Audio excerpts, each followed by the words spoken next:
جو اس دن کو بطور عید مناتے ہیں، بطور جشن مناتے ہیں، جب آپ ان سے بات کریں گے، انہیں سمجھانے کی کوشش کریں گے، تو وہ کہتے ہیں کہ یہ چیز قرآن و حدیث سے ثابت ہے۔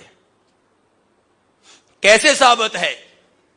مثال کے طور پہ اللہ تعالیٰ فرماتے ہیں قرآن حکیم میں، قُلْ بِفَضْلِ اللَّهِ وَبِرَحْمَتِهِ فَبِذَلِكَ فَلْيَفْرَحُوا۔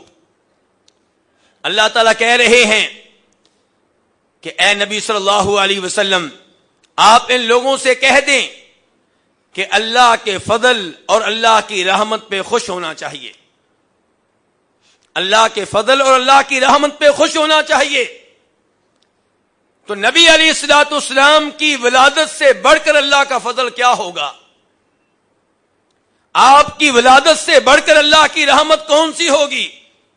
اور قرآن کہہ رہا ہے کہ اللہ کے فضل پہ اور اللہ کی رحمت پہ خوش ہونا چاہیے۔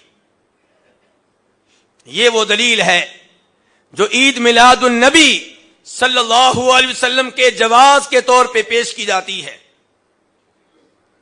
لیکن میرے بھائیوں، اگر ہم یہ استدلال مان لیں کہ جس دن اللہ کا کوئی فضل نازل ہوا، اللہ کی رحمت نازل ہوئی، اس دن کو عید کے طور پہ منانا چاہیے، تو پھر نبی علیہ الصلوۃ والسلام کی ولادت ہی اللہ کی رحمت نہیں ہے، بلکہ جس دن آپ نبی بنے، آپ کی بعثت، آپ کی نبوت، آپ کی رسالت، یہ بھی اللہ کی بہت بڑی رحمت ہے، اللہ کا بہت بڑا فضل ہے۔ جس دن پہلی وحی نازل ہوئی، اس دن کو بھی عید کے طور پہ منائیے۔ اور پھر جس دن آپ نے مکہ سے مدینہ کا سفر کیا، ہجرت کی، آپ کا یوم ہجرت، آپ کا مدینہ میں پہنچنا، جس دن مدینہ پہنچے، اس یوم ہجرت کو بھی بطور عید منانا چاہیے، کیونکہ وہ بھی اللہ کا بہت بڑا فضل اور اللہ کی بہت بڑی رحمت ہے۔ جس دن آپ کو بدر کے میدان میں فتح ملی، وہ فتح بھی اللہ کا بہت بڑا فضل ہے، اللہ کی بہت بڑی رحمت ہے، اس کو بھی بطور عید منانا چاہیے۔ مکہ آپ نے فتح کیا، جس دن مکہ میں فاتحانہ طور پہ داخل ہوئے، اس دن کو بھی بطور عید منانا چاہیے۔ اور جس دن اللہ کا یہ فرمان نازل ہوا کہ الیوم اکملت لکم دینکم، آج میں نے تمہارے لیے تمہارا دین مکمل کر دیا ہے، یہ بہت بڑی خوشخبری ہے، اس آیت کے نزول کے دن کو بھی بطور عید منانا چاہیے۔ آپ صلی اللہ علیہ وسلم کی زندگی کا ایک ایک دن یوم عید بن جائے گا، یوم جشن بن جائے گا، یوم تہوار بن جائے گا۔ میرے بھائیو، اس آیت کا یہ مطلب قطعا نہیں ہے۔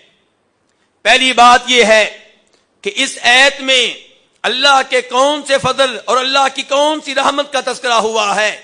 ایک آیت پیچھے چلے جائیں، اللہ تعالیٰ فرماتے ہیں، یا ایھا الناس قد جاءتکم موعظۃ من ربکم وشفاء لما فی الصدور وہدی ورحمۃ للمؤمنین۔ اے لوگو، تم پہ اللہ کی طرف سے وعد نازل ہو چکا، اللہ رب العزت نے تمہارے اوپر وہ کلام نازل کر دیا جس میں سینوں کے لیے، دلوں کے لیے شفا ہے، جو لوگوں کے لیے، مومنوں کے لیے ہدایت اور رحمت ہے۔ اس کے بعد اللہ تعالیٰ کہتے ہیں کہ اللہ کے فضل اور اللہ کی رحمت پہ خوش ہونا چاہیے۔ تو یہاں پہ اللہ کے جس فضل اور جس رحمت کا تذکرہ ہوا ہے، وہ نزول قرآن ہے، وہ شریعت کا نازل ہونا ہے، وہ دین کا نازل ہونا ہے۔ اور کوئی بھی اس دن کو بطور عید نہیں مناتا جس دن قرآن کی تکمیل ہوئی، جس دن دین کی تکمیل ہوئی۔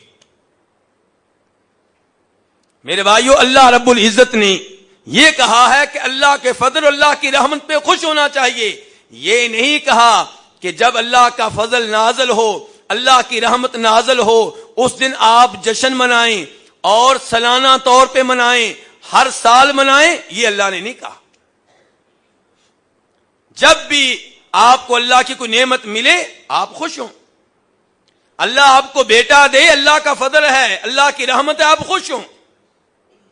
لیکن جس دن اللہ نے بیٹا دیا، اس دن کو ہر سال بطور عید منانا، بطور جشن منانا، یہ مسئلہ ہے۔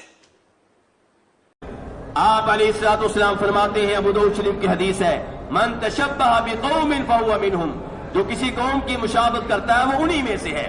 میرے بھائیو، اس عمل میں عیسائیوں کی مشابہت ہے جو اپنے نبی کے یوم پیدائش کو عید کے طور پہ مناتے ہیں، اور اس کا نام کیا رکھا ہوا ہے؟ Christmas day. اور افسوس ہوتا ہے کہ کئی مسلمان اس موقع پہ عیسائیوں کو مبارکباد دیتے ہیں۔ کیا یہ مبارکباد دینا جائز ہے؟ بالکل غلط ہے۔ آپ کا دین خطرے میں ہے اگر کسی عیسائی کو آپ مبارکباد دیتے ہیں کرسمس ڈے کی، یا ہندو کو مبارکباد دیتے ہیں ہولی کی، یا کسی پارسی کو مبارکباد دیتے ہیں نئے دن کی۔ ان تمام چیزوں سے میرے بھائیوں دور رہنا چاہیے، اور وہی دین ہمارے لیے کافی ہے جو ہمارے نبی علیہ الصلوۃ والسلام ہمارے لیے چھوڑ کر گئے ہیں۔ ہمارے بھائی کئی دفعہ یہ کہتے ہیں کہ جی ابو لہب نے آپ کے یوم پیدائش کو منایا تھا۔ کس نے منایا تھا؟ یہ ابو لہب کون ہے؟ مسلمان ہے کہ کافر ہے؟ کافر ہے۔ کیا کافر کا جو عمل ہے وہ ہمارے لیے دین بن گیا؟ اگر ہے بھی تو ابھی تو یہ بھی ثابت کرنا پڑے گا کہ ایسا ہوا بھی ہے کہ نہیں ہوا۔ 2 منٹ کے لیے ہم مان لیتے ہیں کہ ابو لہب نے یہ کام کیا تھا، تو کیا ابو لہب کا عمل ہمارے لیے دلیل بن گیا؟ وہ ابو لہب جس کے بارے میں قرآن کہتا ہے تبت یدا ابی لہب وتب، کہتے ہیں جی ابو لہب نے آپ کی پیدائش کی خوشی میں اپنی لونڈی سویبہ کو آزاد کیا تھا، تو کسی کو خواب آیا، خواب میں ابو لہب نے کہا تھا، یہ خواب بھی ہمیں لے کر بیٹھ گئے۔ کیا لے کر بیٹھ گئے؟ قرآن کے مقابلے میں خواب، صحیح حدیث کے مقابلے میں خواب، یہ خواب ہمیں لے کر بیٹھ گئے۔ اور خواب آیا جی ابو لہب بتا رہا ہے کہ مجھے بڑا عذاب ہو رہا ہے، بس وہ جو میں نے سویبہ کو آزاد کیا تھا اس کی وجہ سے میری انگوشتے شہادت اور انگوٹھے کے درمیان سے یہاں پہ جو گڑھا سا ہے وہاں سے مجھے کچھ پلایا جاتا ہے۔ اللہ تعالیٰ کہیں قرآن پاک میں ابو لہب کے ہاتھ ٹوٹ گئے، ما اغنی عنہ مالہ وما کسب، اس کے مال نے اس کو کوئی فائدہ نہیں دیا، اس کے اعمال نے اس کو کوئی فائدہ نہیں دیا، اور آپ خواب لے آتے ہیں جی اس کو فائدہ ہو رہا ہے۔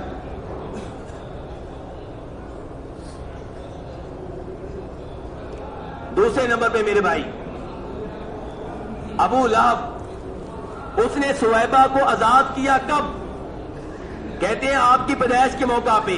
یہ بات کسی بھی مستند روایت سے ثابت نہیں ہے، اس نے بعد میں کہیں آزاد کیا ہے۔ اور اگر سویبہ کو آزاد کرنے کی وجہ سے اسے کوئی فائدہ ہوا ہے تو اس کا آپ کی پیدائش سے کوئی تعلق نہیں ہے، سویبہ کو آزاد کرنے سے تعلق ہے، جبکہ وہ چیز بھی ثابت نہیں ہے۔ قرآن پاک پڑھیے، قرآن پاک کا اصول کیا ہے کہ وَلَا يُخَفَّفُ عَنْهُم من عذابها، کہ کافروں کے عذاب میں کوئی تخفیف نہیں ہوگی، کوئی کمی نہیں ہوگی۔ یہ قرآن کا اصول ہے۔ اس کے مقابلے میں آپ یہ خواب بیان کریں گے کہ جی اس کے عذاب میں تھوڑا سا ہلکا پن پیدا کر دیا جاتا ہے اس وجہ سے کہ سویبہ کو عذاب کیا تھا۔ اللہ تبارک و تعالیٰ سے دعا ہے ہمیں قرآن و حدیث کو سمجھنے کی توفیق عنایت فرمائے۔